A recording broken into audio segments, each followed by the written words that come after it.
for those of you who have participated in the Bloomvox Studios community on Facebook, we did, I think it was our very first one. I called it the Vowel Movement exercise.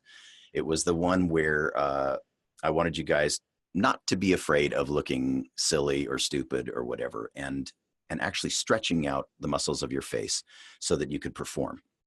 And it started out with the vowel sounds, A, E, I, O, U, and then ah.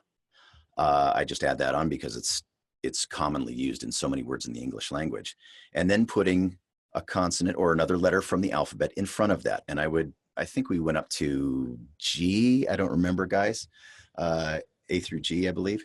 And so to do this exercise, it's basically just putting, starting with the first letter of the alphabet, A, E, I, O, U, ah. Now you notice I stretch my face out. It doesn't look very pretty, but it's a really great way of getting the face ready for some real action. You go to the next letter, baby, bye, bo, boo, ba. You notice that I changed the tones of that. That's also very helpful in starting to warm up the throat. Continue down the alphabet. K, ki, kai, ko, ku, ka. Day, dee, die, do, do, da. E, a, e, I, yo, you, ya. Fe, fi, fi, fo, fu, fa. Gay, gee, guy, go, goo, ga.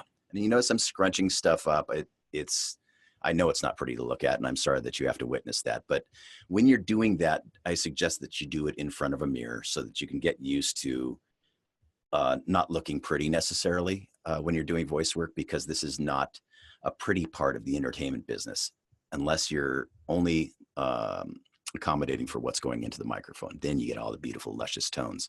But we don't care about looking good. We just want to do the job well. So that's what we covered in the Facebook community as part of our little challenge series. I'm going to expand on that because I want to help you guys to warm up other parts of the mouth.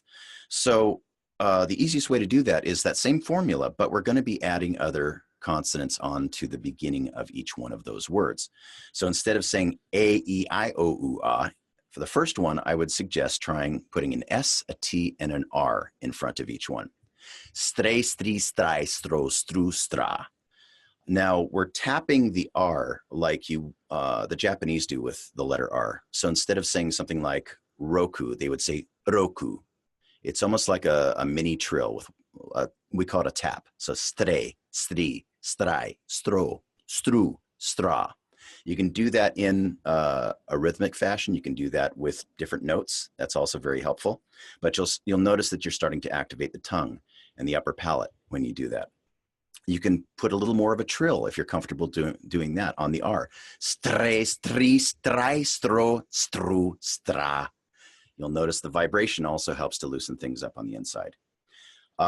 Next one I use is the letter M and the letter N. Mene, mini, manai, mano, manu, mana. When you're doing that, you start to activate the lips and all of the muscles around the lips. That helps to loosen all that stuff up, especially for alliteration. If you have to say something quickly, if you have to say something with perfect pronunciation, very helpful for that. The next one I use is the letter K, letter L. Clay, clee, cly, clo, clu, cla. You'll feel a difference in there. Then letter K and an N. And don't worry, we're going to have this typed out for you guys, so you don't have to memorize any of this stuff. We'll have it typed out for you, and we'll put that on the page with the archives for this.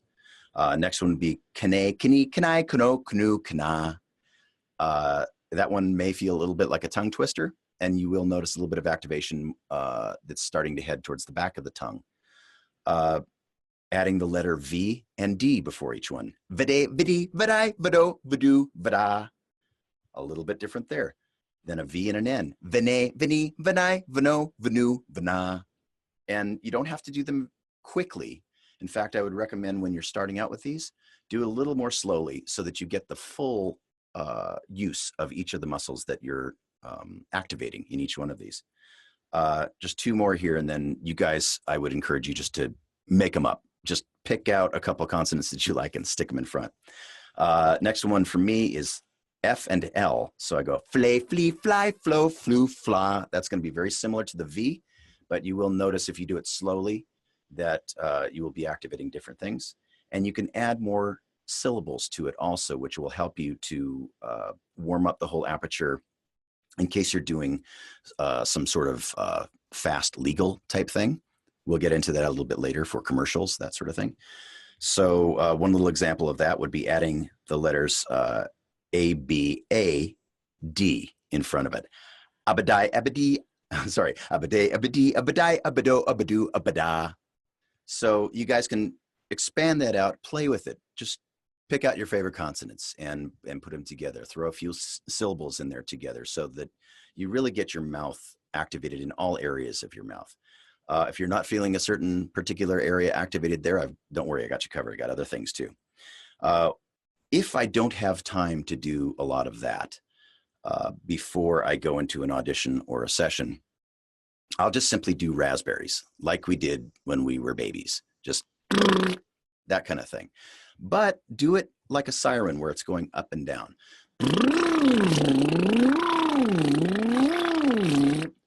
And I would do that for up to a full minute before you start speaking. And it really helps to loosen everything up. Any kind of vibration in the muscles tends to relax them. For those of you who have had massages, you'll know that in some cases at the end of the massage, they'll do that kind of thing. I can't really show you on my back because I can't reach it, but they'll do vibration techniques to help you to relax those muscles. You're doing the same thing with these raspberries. So just remember that you are trying to relax muscles in your face, in your mouth, in your throat. That's the whole goal here, so that they're nice and loose and easy to use, and you won't strain yourself. That's what I'm just trying to prevent for you guys, is just not to injure yourself, because it can be a high risk industry. I know you're just talking into a microphone, but some of the stuff that we're called upon to do sometimes can ruin you if you don't do it right, or if you're not prepared for it. The job I did this afternoon, a screaming flying monkey, was rough. It was really rough. Jess Harnell and I were screaming at each other as monkeys. And at the end of the session, both of us looked at each other and we said, this is hard work. And it is. So you really have to treat it as such and treat it with the respect it deserves.